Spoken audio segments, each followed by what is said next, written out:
ধর্ম যার যার, উৎসব সবার। তাহলে ধর্মের ক্ষেত্রে উদার হইতে হইতে আপনাকে এত উদার হতে বলছে যে কাপড় চোপড় সব খুলে আপনি একেবারে উলঙ্গ হয়ে যান। এটা তো উদারতা না, এটা হলো উদাসীনতা।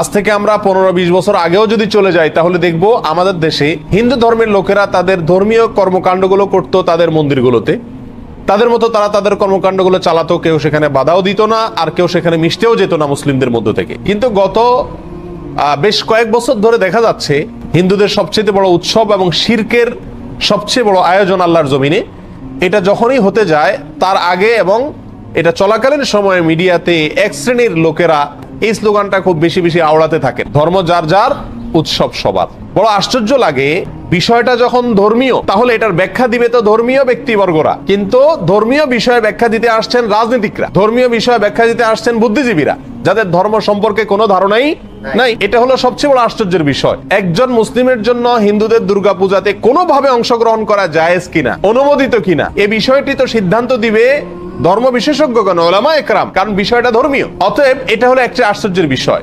দ্বিতীয়ত হলো এই স্লোগানটার মতো অন্তঃসার শূন্য, অযৌক্তিক এবং হাস্যকর আর কোনো স্লোগান হতে পারে না। এই স্লোগান যদি যৌক্তিক হতো, এটার যদি অন্তঃসার থাকতো, তাহলে তো এই স্লোগান মুসলমানদের ঈদের সময়, উৎসবের সময়ও আসতো। বলা হতো, হিন্দুদেরকে আহ্বান করা হতো, তোমরাও আসো, দোনো ঈদে অংশগ্রহণ করো।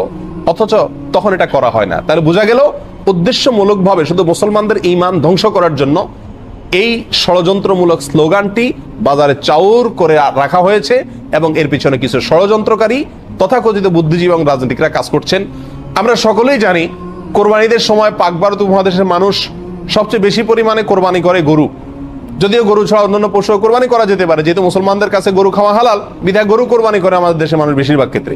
আর এই জন্য কোরবানিদের মানুষ বলে অনেকে বকরা ঈদ। বকরা শব্দ বাকারা আরবি, বাকারা মানে গরু, সেখান থেকে বাকরা ঈদ বলে বা বকরি ঈদ বলে।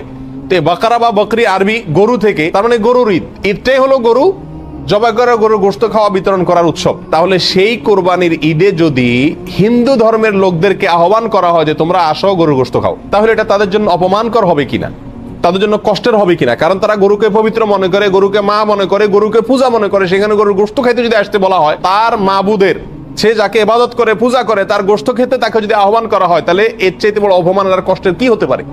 এই কারণেই কোন রাজনৈতিক বা তথাকথিত বুদ্ধিজীবীদের কেউই আহ্বান করে না হিন্দুদেরকে যে আসো মুসলিমদের সাথে উৎসবে সামিল হয়ে যাও, কারণ উৎসব সবার।